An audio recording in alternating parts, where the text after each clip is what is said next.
The AI boom, a double-edged sword. Artificial intelligence is everywhere. It's in our phones, our cars, and even our toasters. This technology is changing the world as we know it. But there's a catch. AI has a dirty little secret: its massive carbon footprint. Like that friend who shows up to your potluck with a plastic bag full of individually wrapped chips, AI's impact on the environment is not great. In fact, it's downright concerning. The problem is, AI needs a ton of energy to run. We're talking data centers the size of small cities humming with servers that are working overtime to process all those algorithms. And guess what? All that energy consumption translates into a hefty carbon footprint. It's like AI is binge-watching Netflix in a room with all the lights on, the AC blasting, and the windows wide open. This wouldn't be such a big deal if AI was just a passing fad, but it's not. It's here to stay, and it's only going to get bigger, which means its energy consumption and its impact on the planet is only going to grow. So, what can we do about it? Well, the first step is to acknowledge the problem. Then, we need to start looking for solutions, and fast. Now you might be thinking, don't tech companies care about the environment? After all, they're always talking about their sustainability initiatives and their commitment to a greener future. They're like that friend who swears they're vegan but then orders a chicken Caesar salad because they didn't realize it had chicken. These companies love to plaster their websites with pictures of trees and promises of carbon neutrality, but when it comes to AI, their actions don't always match their words. In fact, the more AI they develop, the bigger their carbon footprint seems to get. It's almost like they're trying to outrun their own pollution with a fleet of electric scooters. The truth is, many tech giants are caught in a bit of a dilemma. On the one hand, they want to be seen as environmentally responsible. On the other hand, they're locked in a fierce competition to develop the most powerful AI, and that kind of innovation requires a lot of energy. It's like they're trying to win a marathon while dragging a giant inflatable banana behind them. So, while these companies are investing in renewable energy and trying to make their operations more efficient, they're also pouring billions of dollars into developing even more energy-intensive AI applications. It's a classic case of one step forward, two steps back.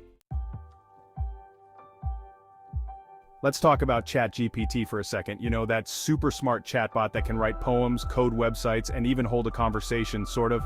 Yeah, that one. It's pretty impressive, right? But behind that friendly interface lies a dirty little secret. ChatGPT is an energy hog. According to some estimates, training a single large language model like ChatGPT can consume as much electricity as 500 homes use in a year. That's enough to power a small town, or at least a really lit block party. And that's just for one model. Imagine the energy consumption of all the AI applications out there. It's enough to make your head spin faster than a Roomba on a sugar rush. Now, we're not saying you should delete your ChatGPT account and go live off the grid, but it's important to be aware of the environmental cost of these technologies. Because if we're not careful, our love for AI could end up costing us the planet. It's not just us saying this. Experts have been warning about the environmental impact of AI for years. They've been sounding the alarm louder than a smoke detector with a dying battery. And for good reason. Researchers at the University of Massachusetts Amherst found that training a single large language model can emit as much carbon dioxide as 5 cars do in their lifetime. That's like driving from New York to Los Angeles and back 5 times. And remember, that's just for one model. The environmental impact of AI is a serious concern. We need to find ways to develop and use AI more sustainably, or we risk exacerbating the climate crisis. It's like we're building a house out of popsicle sticks and hoping it doesn't rain. The message is clear. AI's growing appetite for energy is a problem, and it's a problem we need to address, like yesterday. Section 5. The future is bright, maybe too bright. Here's the scary part. The demand for AI is only going to increase in the coming years. We're talking exponential growth, like a horde of rabbits that discovered Red Bull. And as the demand for AI grows, so too will its energy consumption. According to a report by the International Energy Agency, data centers could account for as much as 20% of global electricity consumption by 2030. That's like plugging every appliance in your house into one outlet and then cranking the thermostat to max. We're on a collision course, warns Dr. Timnit Gebru, another leading AI researcher. If we don't change course, AI could become a major driver of climate change.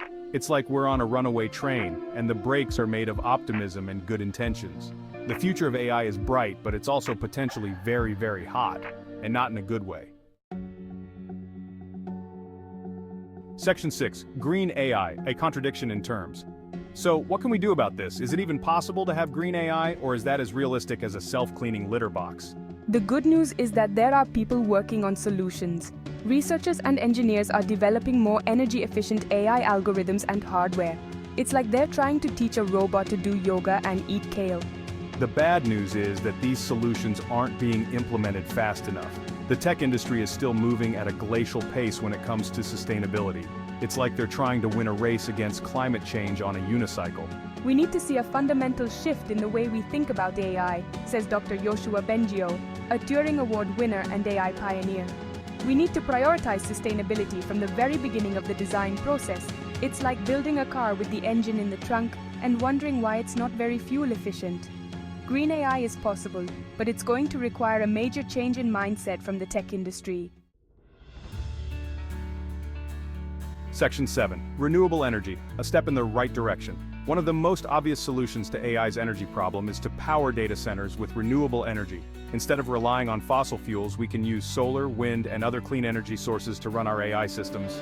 It's like trading in your gas-guzzling SUV for a solar-powered scooter. And some tech companies are actually making progress in this area.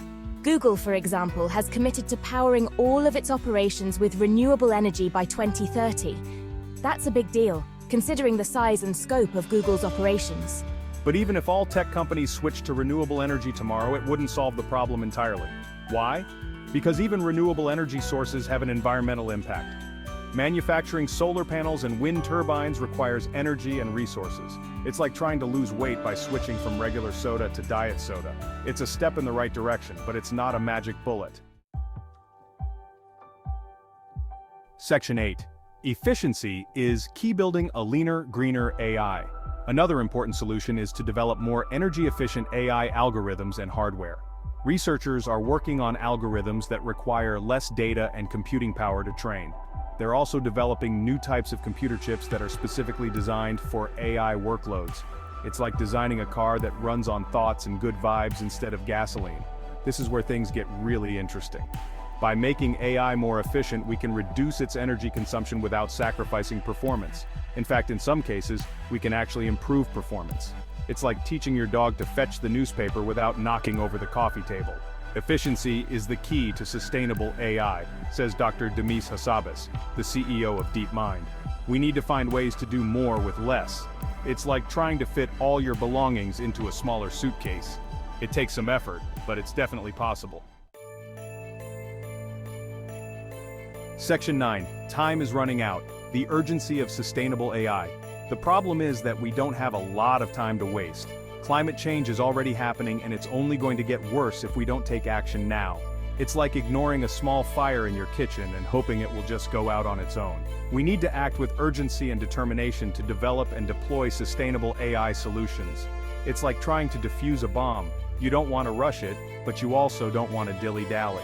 We're at a critical juncture, says Dr. Fei Li, a professor at Stanford University and a leading AI researcher. The choices we make today will determine the future of our planet. It's like choosing between two doors. One leads to a sustainable future and the other leads to a fiery hellscape. The choice seems pretty obvious, doesn't it? Section 10. A call to action towards a greener digital future. So, what can we do? As individuals, as businesses, as a society, we all have a role to play in making AI more sustainable. It's like a team-building exercise, except the stakes are much, much higher. We need to demand that tech companies prioritize sustainability in their AI development. We need to support research into more energy-efficient AI algorithms and hardware. And we need to educate ourselves and others about the environmental impact of AI. It's like a three-legged stool. You need all three legs to be stable. The future of AI is in our hands. Let's make sure it's a green one. It's like planting a tree. It takes a little effort now, but it will pay off for generations to come. Section 11. AI problem or solution. The irony is that AI, while contributing to the climate crisis, could also be a powerful tool in the fight against it. It's like realizing that the monster under your bed is actually just a very confused puppy. AI can be used to optimize energy grids, develop new renewable energy sources, and even capture carbon from the atmosphere. It's like giving that confused puppy a job as a therapy dog. The future of AI is not yet written. It can be a force for good or a force for evil. It all depends on the choices we make today. Let's choose wisely. It's like choosing between a world where puppies wear tiny hats and a world where everything is on fire. The choice is clear.